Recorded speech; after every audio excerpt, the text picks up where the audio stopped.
Hi guys, and welcome to the channel. My name's Andrew, and today we're going to be touching base a little bit on what's been going on in the market this last week. There's been a lot of volatility, a lot of movement. We saw a lot later in the last week there was a bit of a sell-off, and people were hoping, this is going to trigger the next sell-off, and there's going to be a big downturn, and obviously that didn't happen. There's a couple of different reasons why it didn't happen. The first one would be our jobless claims. It came in at only 1.3 million, which is slightly less than expected.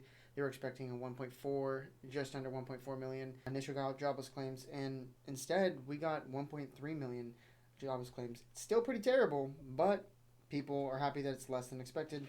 And same thing with continuous jobless claims. It did drop to 700,000 as we see here, which again, it sounds like a big number, but if we go over to the continuous claims, it looks like, yeah, there's a slight downtick, but if we zoom out on a historical chart, this goes back to the 19, I think 50s, 60s, and we can see this level of unemployment and continued unemployment has never happened.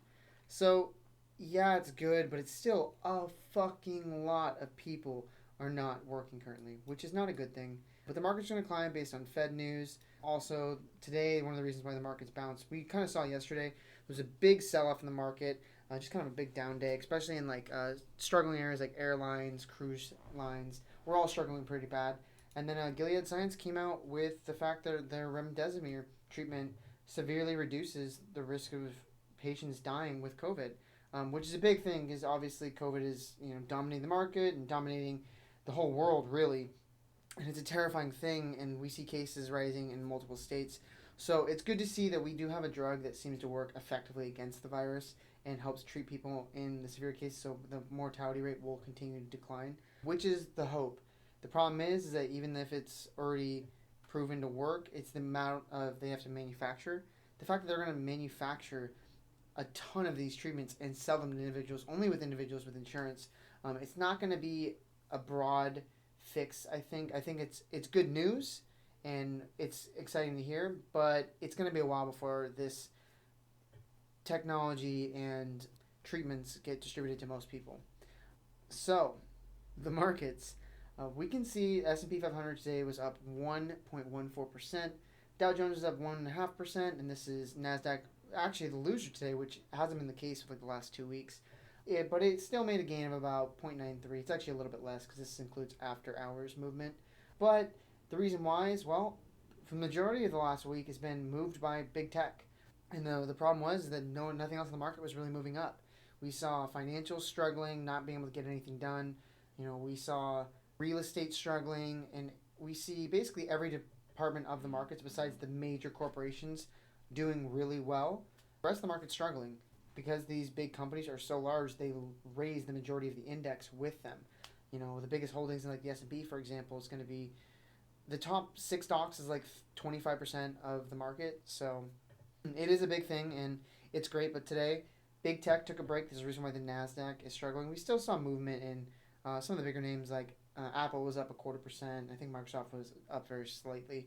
But today, luckily, what did we see? Well, we saw more risk taking. So we saw value companies growing. Boeing was up 3%. We can scroll down here, and we're going to see that VB is small cap. So this is small cap was up about 1%. XOB's materials was up 1.7%.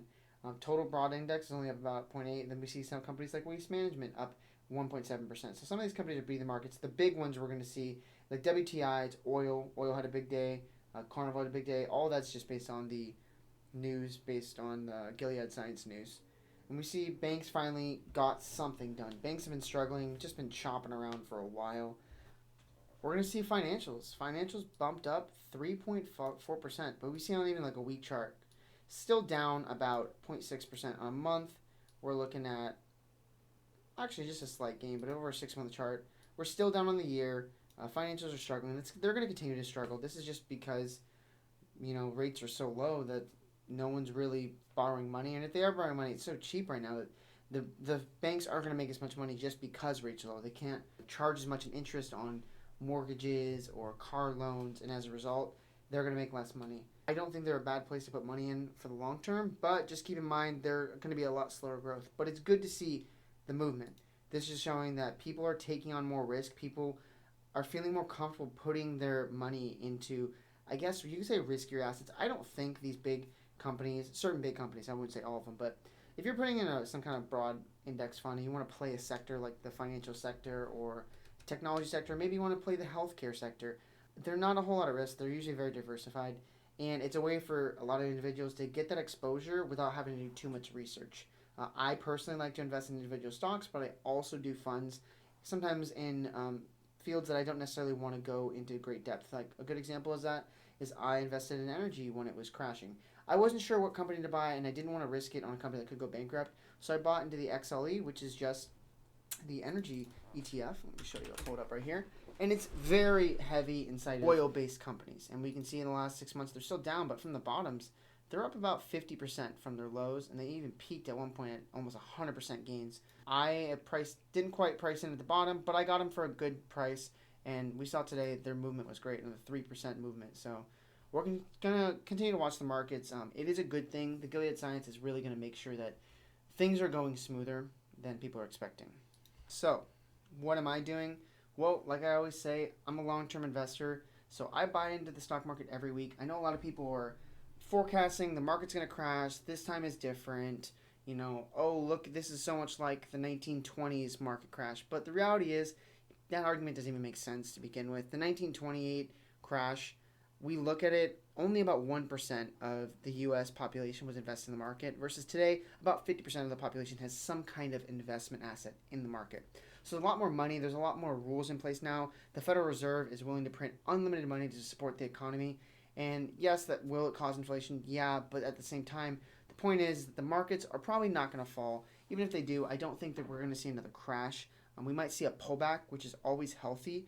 It's important to see kind of movement like that after big runs to let you know that, yeah, the markets have climbed extremely fast. We had the best 50-day period and the best 100-day period in the last 70 years. So it's impressive, and it wouldn't be surprised to see a pullback. But I would never try to time the market and never say wait 6 months to try to buy in or wait a month. I would suggest for anyone who's new, just dollar cost average in. If you don't feel comfortable about going all in the markets because they are trading relatively high, I would say dabble in. You know, maybe not today, but maybe on Monday if the markets fall a percent, put 10% of a position in. And, you know, if they fall 5%, you know, put another 10%. Just slowly edge your way into the market rather than lump summing in. It'll make you probably feel more comfortable and get you used to some volatility in your portfolio. Other than that, I hope this video helped. I plan to make another video this week where we talk about different types of financial information, kind of reading a stock. I want to explain how to understand different common terms that are thrown around a lot, but not everybody talks about them or explains what they actually mean. And so that video will probably be coming out later this week. I'm guessing around Monday for those who are interested. I just didn't have a whole lot of time this week, so I just wanted to kind of cram something in real quick to hope get the content out. I want to be consistent and get this out every week. So I hope my information helped. I hope you guys enjoy the video, and we'll look forward to seeing the next one. Cheers.